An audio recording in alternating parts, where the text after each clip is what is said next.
हमारे इस YouTube channel में आपका स्वागत है। हम यूपी डीएलएड सेकेंड सेमेस्टर की सीरीज कंटिन्यू बना रहे हैं और इसका वीडियो पर डे आपका अपलोड हो रहा है। तो आज द्वितीय प्रश्न पत्र है जिसका नाम है प्रारंभिक शिक्षा के नवीन प्रयास। तो ये वीडियो पूरा देखिएगा। इसमें बहुविकल्पी प्रश्नों की श्रृंखला का हम वीडियो बनाने चल रहे हैं। यह यूपी डीएलएड द्वितीय सेमेस्टर के लिए बहुत ही उपयोगी है। यह पापा वीडियो देखने के बाद परीक्षा में कोई प्रश्न नहीं छूटेगा। ये द्वितीय प्रश्न पत्र है। तो चलिए हम बहुविकल्पी प्रश्नों की श्रृंखला स्टार्ट करने चल रहे हैं। पहला प्रश्न आपके सामने है, कलकत्ता में मदरसा की स्थापना किसने की थी? तो इसका सही आंसर है आपका वारेन हेस्टिंग द्वारा किया गया था। अगला प्रश्न है, किसे राष्ट्रीय शिक्षा आयोग भी कहते हैं? देखिए, जो राष्ट्रीय शिक्षा आयोग कोठारी आयोग को कहते हैं, जो 1964-65 के दौरान ये बना था। भारतीय शिक्षा आयोग का गठन किया गया था, तो ये किया गया था 1882 ईस्वी में। अगला प्रश्न है, गोखले विधेयक प्रस्तुत किया गया था, ये 1911 में किया गया था, यानी 16 मार्च 1911 वाला आंसर सही है। शिक्षा आयोग 1964-66 के अध्यक्ष अभी अभी गुजरा, ये जो है आपके कोठारी आयोग। प्राच्य पश्चात विवाद का जन्म हुआ, ये जन्म हुआ 1813 के आज्ञापत्र से। शिक्षा को समवर्ती सूची में स्थान दिया गया, इसका सही आंसर है 1976, यानी 42वां संविधान संशोधन 1976 में दिया गया। देखिए, भारतीय संविधान में 3 सूचियां हैं, केंद्र सूची, राज्य सूची और समवर्ती सूची। जो केंद्र सूची है उस पर संसद कानून बना सकती है, संसद जो केंद्र सरकार है, और जो राज्य सूची है उस पर राज्य सूची बना सकता है राज्य सरकारें। लेकिन समवर्ती सूची पर दोनों सरकारें बना सकती हैं। अगर मान लीजिए यूपी सरकार जो है कोई कानून बनाती है समवर्ती सूची पर, उसके बाद जस्ट 1 महीने बाद या 2 महीने बाद मोदी सरकार बना देती है, यानी केंद्र सरकार बना देती है, तो ये राज्य वाला कानून ना मान्य होकर के केंद्र वाला ज़्यादा मान्य होगा। ठीक है। फोर्ट विलियम कॉलेज की स्थापना किसके द्वारा की गई थी? इसका सही आंसर है लॉर्ड वेलेस्ली। निस्पंदन सिद्धांत के प्रतिपादक कौन थे? तो ये निस्पंदन सिद्धांत के जो प्रतिपादक थे लॉर्ड मैकाले थे।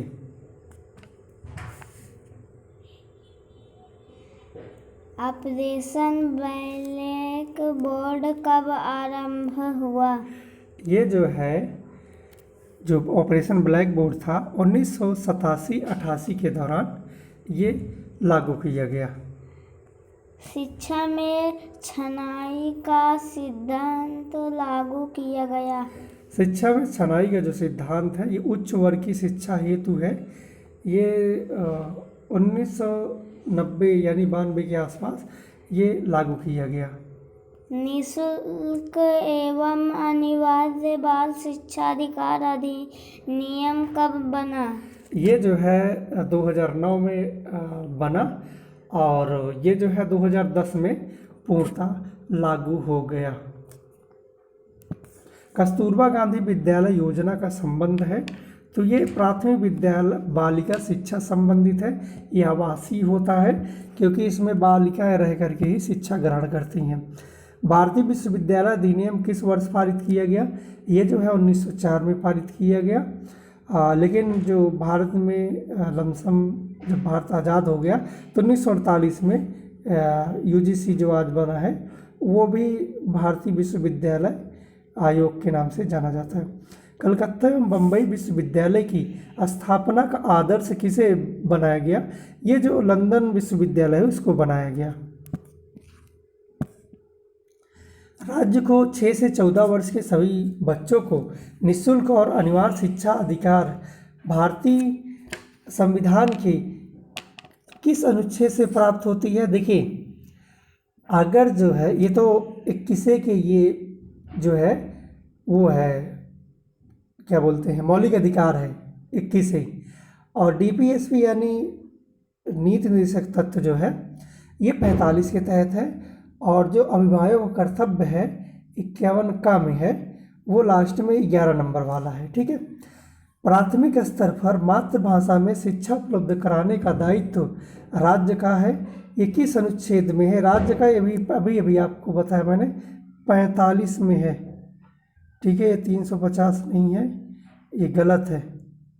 ठीक है, ये 45 वाला सही है, इसमें आंसर गलत दिया गया है। बाल अधिकार का प्रस्ताव पारित किया गया, तो बाल अधिकार का जो प्रस्ताव है यूएनओ द्वारा प्रस्तावित किया गया। अगला प्रश्न है, भारतीय संविधान में शिक्षा जो है समवर्ती सूची का विषय है, अभी अभी बताया। वुड का घोषणा पत्र किस वर्ष भेजा गया? ये 1954 में भेजा गया। 1882 के पहले शिक्षा आयोग की अध्यक्षता किसने की थी? तो ये हंटर ने किया था। कौन किया था? हंटर ने। अध्यापक शिक्षा नियामक संस्था का नाम जो है NCTE है। इसका पूरा नाम आपको बताना है क्योंकि एग्जाम में पूछे जाते हैं। बेसिक शिक्षा अधिनियम पारित हुआ, ये 1972 में पारित किया गया। किस योजना का शुभारंभ 15 अगस्त 1995 में किया गया? ये पोषाहार वितरण ये किया गया। अगला प्रश्न है, मध्याह्न भोजन योजना का उद्देश्य क्या है? इसका मुख्य उद्देश्य यानी इसका तो आंसर सभी है, बच्चों के नामांकन में वृद्धि करना, बच्चों की विद्यालय से पूरे समय तक रोके रखना, स्कूल जाने के लिए प्रेरित करना, सभी को शिक्षा उपलब्ध कराने से संबंधित है। इसका सही आंसर है उपयुक्त सभी, यानी operation black board, Navodaya Vidyalaya, जिला शिक्षा प्रशिक्षण संस्थान। कस्तूरबा गांधी विद्यालय योजना का क्षेत्र है, ये ग्रामीण क्षेत्र है। अगला प्रश्न क्या है? BEP क्या है? BEP क्या है? इसका सही आंसर बेसिक शिक्षा परियोजना, ब्लॉक एजुकेशन प्रोग्राम। अगला प्रश्न है, शिमला शिक्षा सम्मेलन 1901 का आयोजन किया गया था। इसका सही आंसर है लॉर्ड कर्जन द्वारा। भारत में आधुनिक शिक्षा का जन्मदाता चार्ल्स ग्रांट को कहा जाता है। कलकत्ता में मदरसा की स्थापना, अभी अभी ये पहला प्रश्न गुजरा था, वारेन हेस्टिंग थे। भारतीय शिक्षा का आयोग गठन किया गया था। ये जो है 1882 में किया गया था। शिमला शिक्षा सम्मेलन हुआ था। शिमला शिक्षा सम्मेलन जो है 1901 में किया गया था। स्कूल चलो अभियान अंग है। स्कूल चलो अभियान ये जो है सर्व शिक्षा अभियान है, ये प्रत्येक वर्ष 1 जुलाई से 30 जुलाई तक रहता है। कस्तूरबा गांधी विद्यालय योजना का संबंधन है। इसका जो संबंध है प्राथमिक विद्यालय में बालिकाओं की शिक्षा से संबंधित है, तो इसका सही आंसर है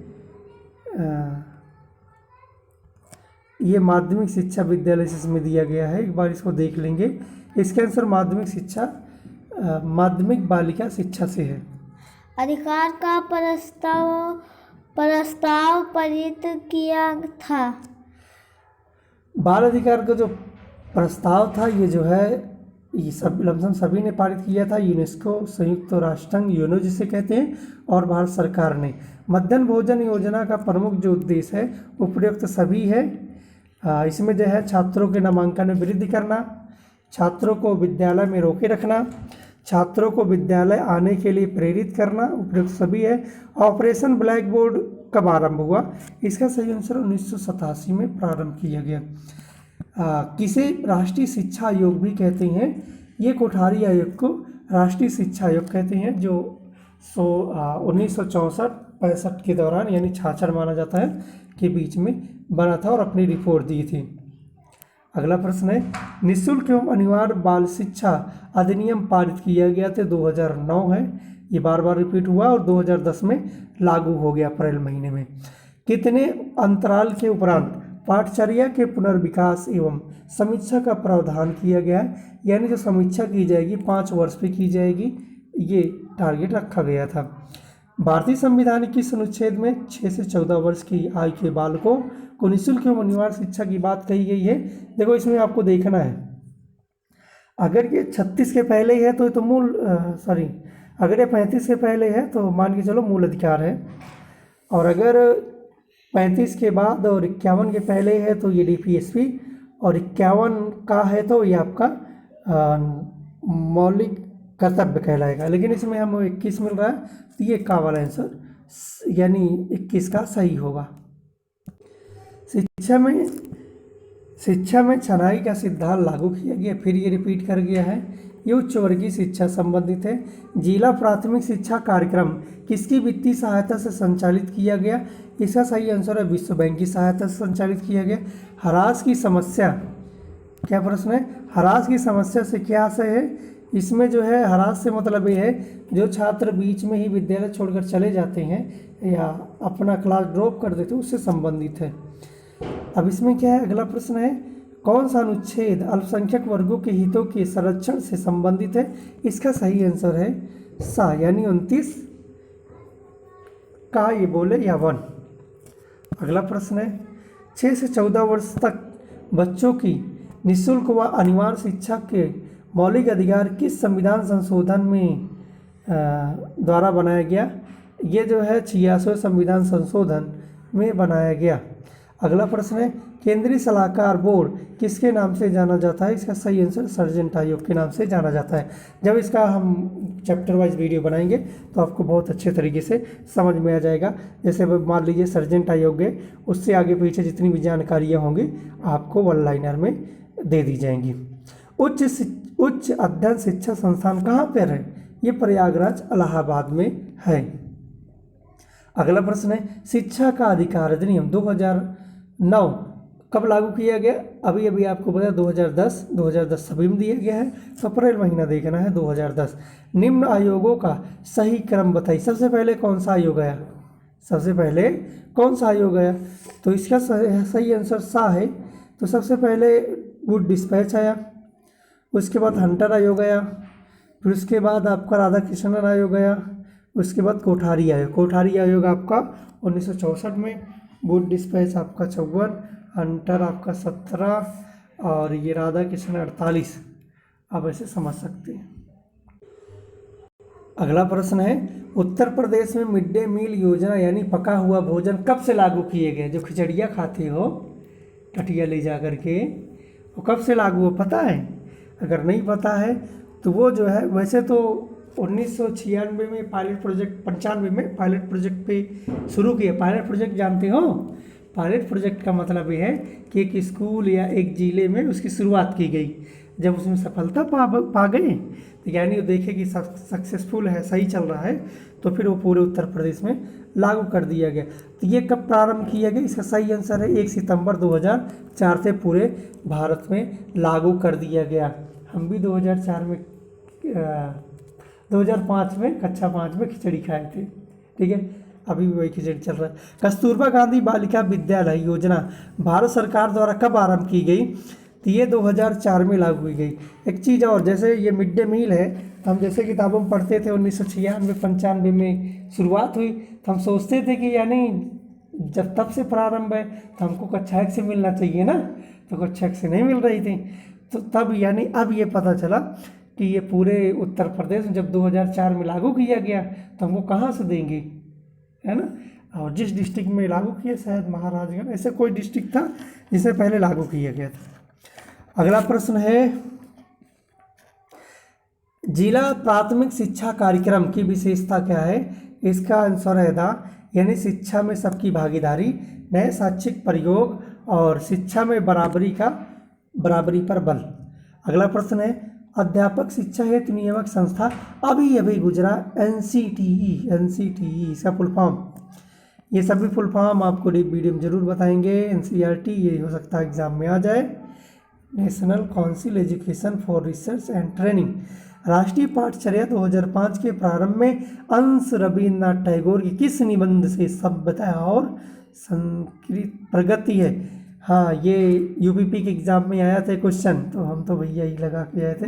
ये गलत है, ये वाला सही है, समझा। अगला प्रश्न है 1992 में गठित यशपाल समिति किससे संबंधित है? इसका सही आंसर स्कूली शिक्षा के बोझ को कम करना। आज प्राइवेट स्कूलों में बच्चे जाते हैं ना, तुम भी जाते थे ना, पूरा झोला भर करके, जितना किलो का बच्चा ना उससे ज़्यादा, उससे जो वजन झोला ना, गाड़ी में बैठाने के लिए पेरेंट्स को जाना पड़ता था, अभी भी जाना पड़ता है। यानी इतना लोड मान के चलो, अभी एक बच्चा 20 किलो वजन कम से कम ले जाता है। तो ये यशपाल समिति भैया कम कर दो बोझ को। छनाई का सिद्धांत किसके द्वारा प्रतिपादित किया गया? इसे सही लॉर्ड मैकल है। नवोदय विद्यालय की स्थापना किसकी संस्तुति पर की गई? इसका सही आंसर है नई शिक्षा नीति 1986 के तहत की गई कि जो गरीब बच्चे हैं उनको नवोदय विद्यालय में पढ़ाया जाए। अगला प्रश्न है जब कोई बालक किस भी अवस्था में प्राथमिक शिक्षा पूर्ण किए बिना ही विद्यालय छोड़कर चला जाता है तो यह कहलाता है अपव्यय। ठीक है, ये फिर आ गया। इसमें देखो भैया क्या मिल रहा है, इसमें 45 मिल रहा है, यही सही आंसर है। ठीक है, आपको हमने तीनों बता दिए हैं। देखो तीनों का मतलब है अगर वो मौलिक अधिकार है तो ये हक है बच्चे का, और अगर डीपीएसपी है तो ये राज्य का कर्तव्य है, और अगर ये मूल कर्तव्य है तो ये समझ लीजिए फिर पेरेंट का कर्तव्य है कि बच्चों को पढ़ें। अगला प्रश्न आपके सामने है, फिर आ गया यही घूम घुमा के, है ना।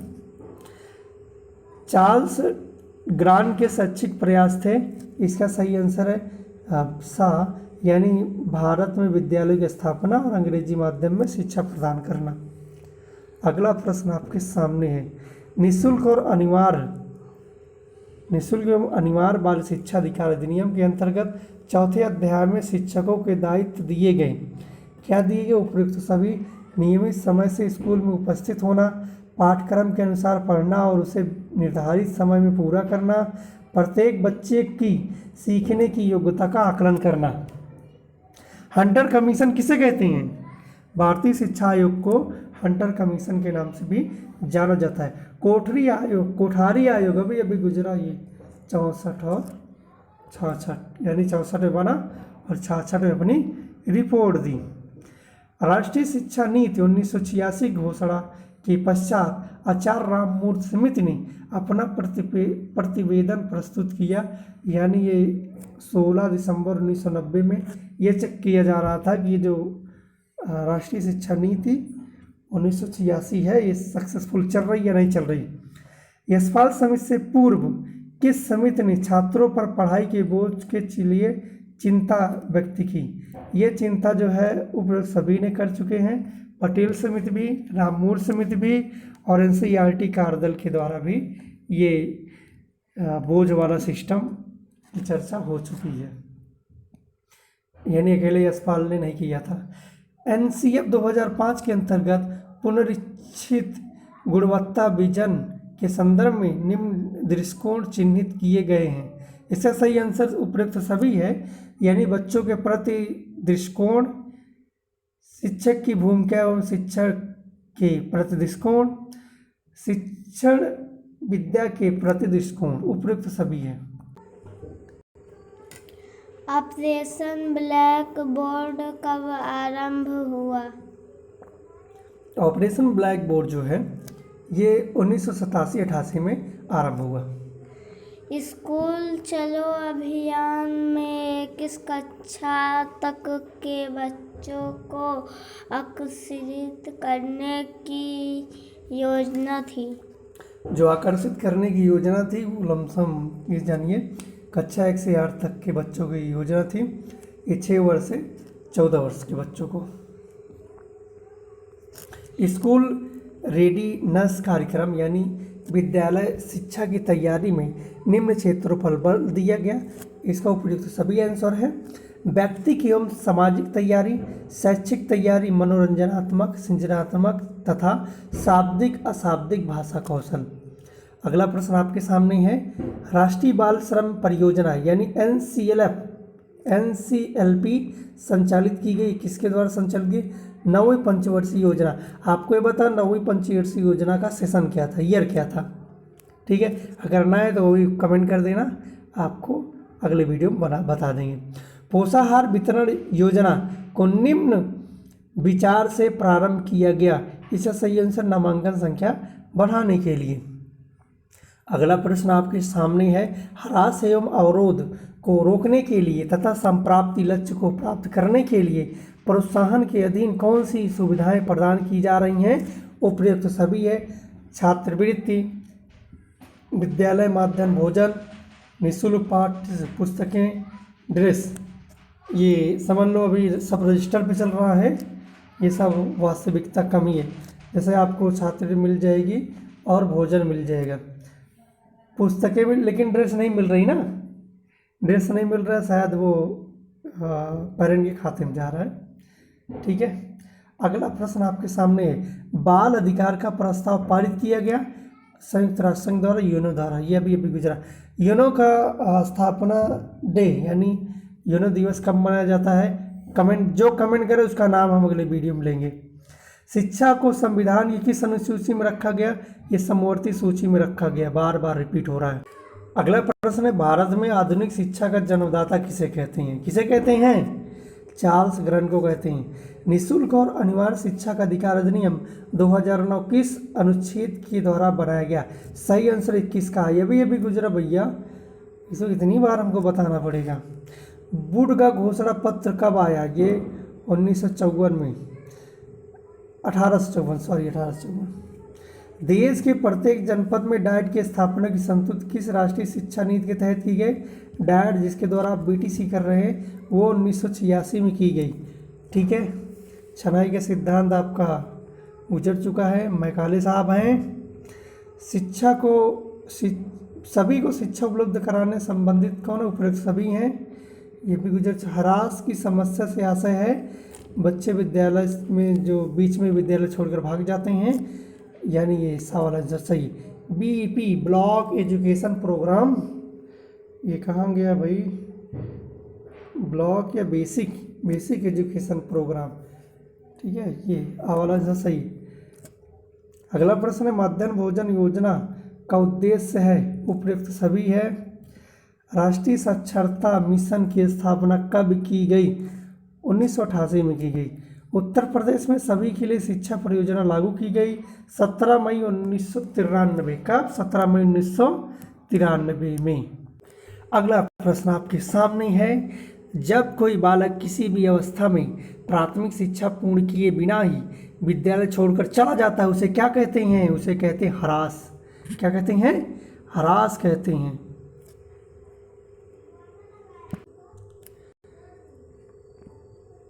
अगला प्रश्न है, 1960-61 में जनजातियों की शिक्षा संबंधी समस्याओं के समाधान हेतु गठित कमेटी के अध्यक्ष थे श्री यूएन डेवर थी।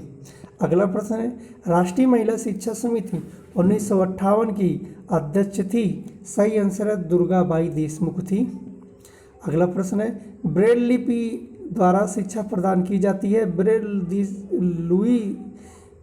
ब्रेल लिपि के जो है खोजकर्ता लुई ब्रेल थे और ये 4 जनवरी को प्रत्येक वर्ष मनाया जाता है।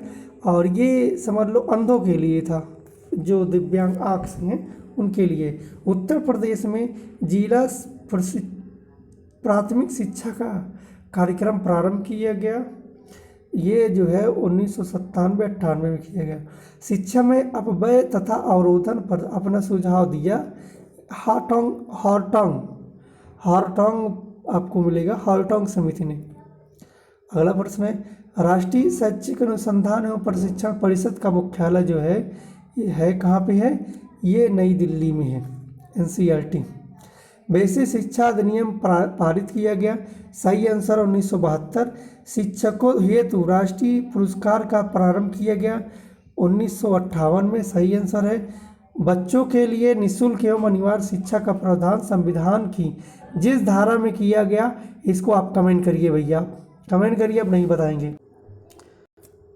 अगला प्रश्न आपके सामने है, निम्नलिखित में से कौन सी परियोजना का शुभारंभ 15 अगस्त 1995 में से किया गया था? इसका सही आंसर है पोषाहार वितरण परियोजना, ये भी आपका गुजर चुका है। भारतीय शिक्षा का महाधिकार पत्र कहा जाता है वुड के घोषणा पत्र को।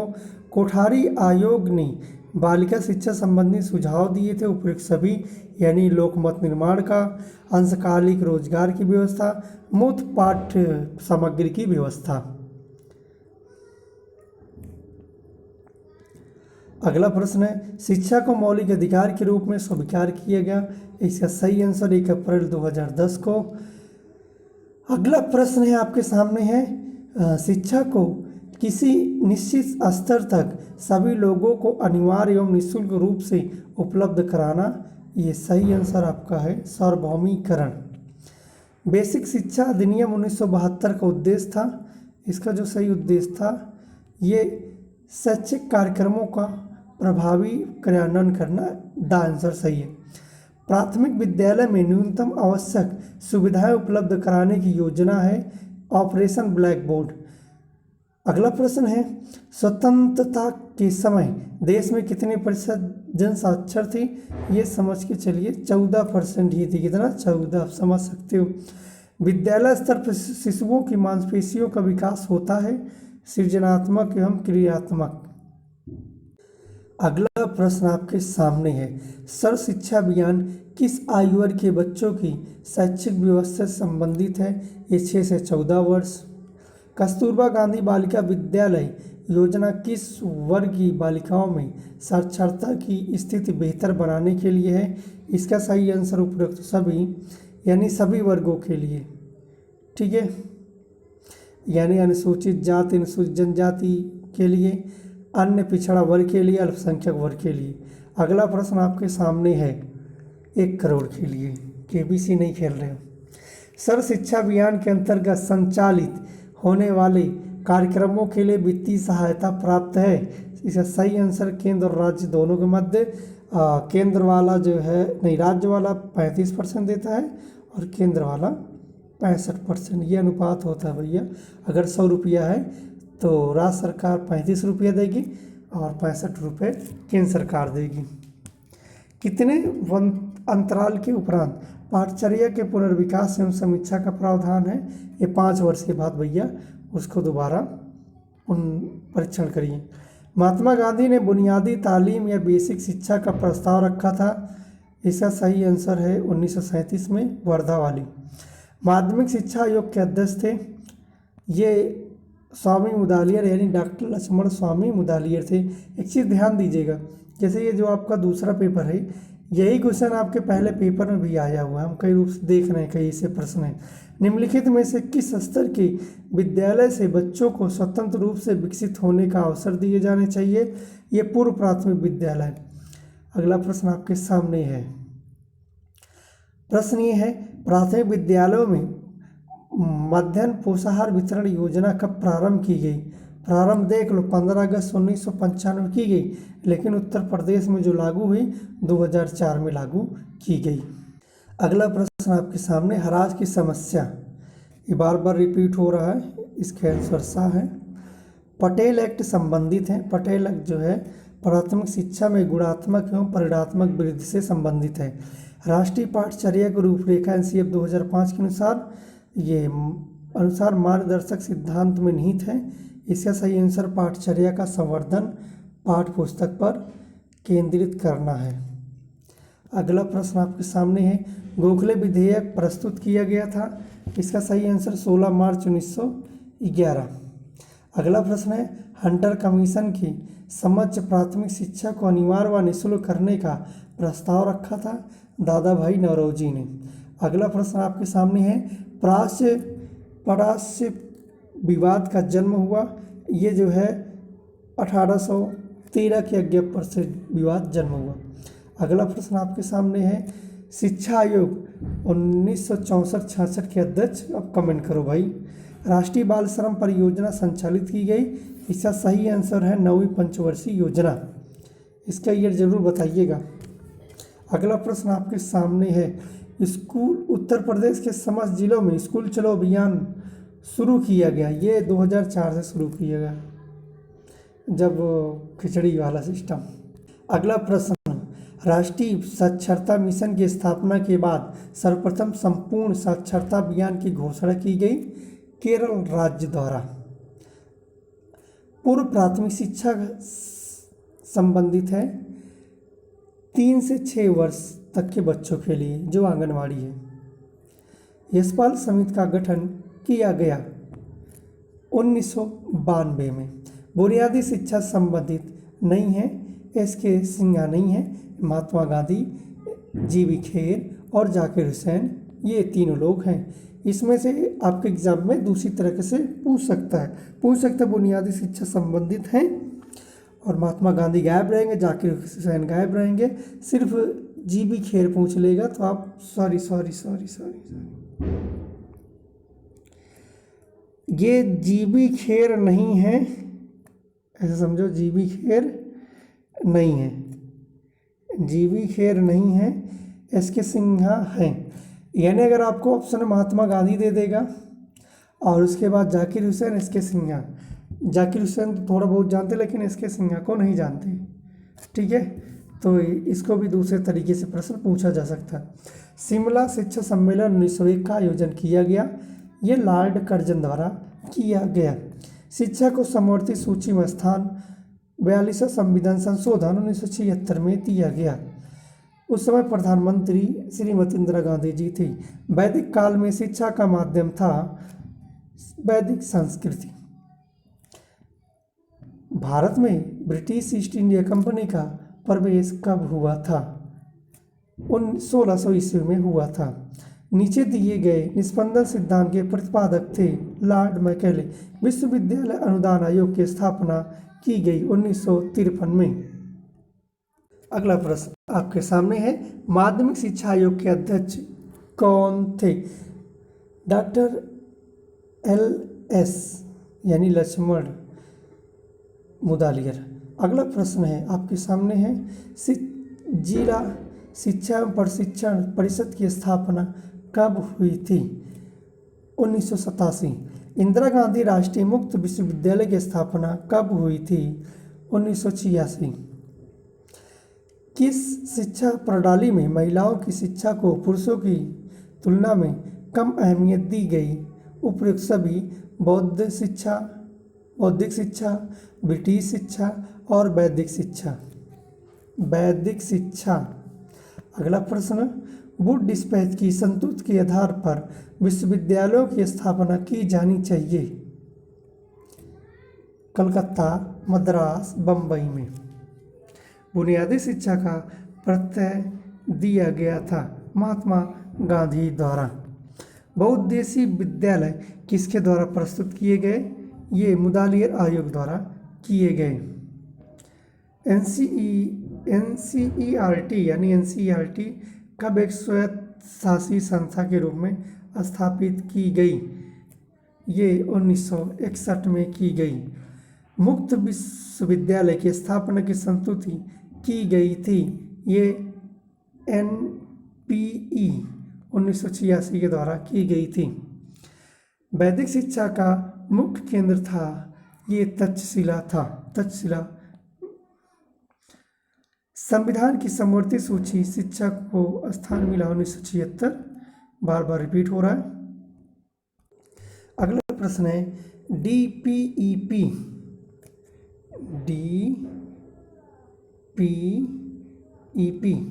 का पूर्ण नाम है जिला प्राथमिक शिक्षा कार्यक्रम, डिस्ट्रिक्ट प्राइमरी एजुकेशन प्रोग्राम।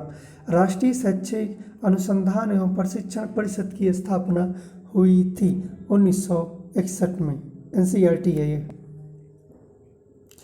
राष्ट्रीय एकता कमेटी की अध्यक्षता की थी डॉक्टर संपूर्णानंद ने। बौद्ध शिक्षा का प्रमुख केंद्र था नालंदा, बिहार। निस्यंदन सिद्धांत में किस वर्ग की शिक्षा पर बल दिया गया? उच्च शिक्षा पर। बौद्ध काल में शिक्षा का माध्यम क्या था? पाली, संस्कृत या प्राकृत? स्वतंत्रता पूर्व भारत में किसका नाम प्राथमिक शिक्षा के प्रचार प्रसार के लिए लिया जाता है? गोपाल कृष्ण गोखले। राष्ट्रीय अध्यापक शिक्षा परिषद का कार्य आरंभ वर्ष है 1995। राष्ट्रीय अध्यापक शिक्षा परिषद किस शिक्षा के विकास हेतु कार्य करती है? ये शिक्षक के शिक्षा हेतु, यानी उनको ट्रेनिंग देना, ये सब। निम्न में से किस समिति का आयोग ने अपव्यय एवं अवरोधन की समस्या का सर्वप्रथम ध्यान आकर्षित किया? ये हॉर्टन समिति द्वारा। गोपाल कृष्ण गोखले ने अनिवार्य प्राथमिक शिक्षा की दिशा में क्रियाशील करने के लिए केंद्रीय धारा सभा के समक्ष अपना प्रस्ताव प्रस्तुत किया। सही आंसर है 19 मार्च 1910 में। ऑपरेशन ब्लैक बोर्ड योजना की घोषणा किस प्रावधान के अंतर्गत की गई? 1986 को राष्ट्रीय शिक्षा नीति में। वर्धा योजना के जन्मदाता थे महात्मा गांधी। राधाकृष्ण कमीशन संबंधित था उच्च शिक्षा से। उत्तर प्रदेश सरकार का बेसिक शिक्षा निदेशालय कहाँ स्थित है? लखनऊ में है। राधाकृष्ण आयोग की नियुक्ति किस वर्ष में हुई? 1948। माध्यमिक शिक्षा हमारे शैक्षिक ढांचे की सबसे कमज़ोर कड़ी है और इसमें शीघ्र सुधार की आवश्यकता है। यह कथन राधाकृष्ण आयोग का है। विश्वविद्यालय शिक्षा आयोग का गठन हुआ था, ये 4 नवंबर 1948। माध्यमिक शिक्षा आयोग के अध्यक्ष थे डॉक्टर ए लक्ष्मण स्वामी मुदालियर। शिक्षा आयोग का गठन हुआ था 14 जुलाई 1964 को। तो ये आपकी बहुविकल्पी प्रश्नों की श्रृंखला समाप्त हुई। तो आपको एक प्रश्न बताना है। प्रश्न ये है कि विश्वविद्यालय शिक्षा आयोग का जब गठन हुआ तो प्रथम अध्यक्ष कौन थे? इस वीडियो में अगर आप कमेंट करेंगे तो अगले वीडियो में आपका नाम और कमेंट आपका ज़रूर स्क्रीन पर शो करेगा। तो वीडियो को यहीं समाप्त करते हैं। जय हिंद, जय भारत।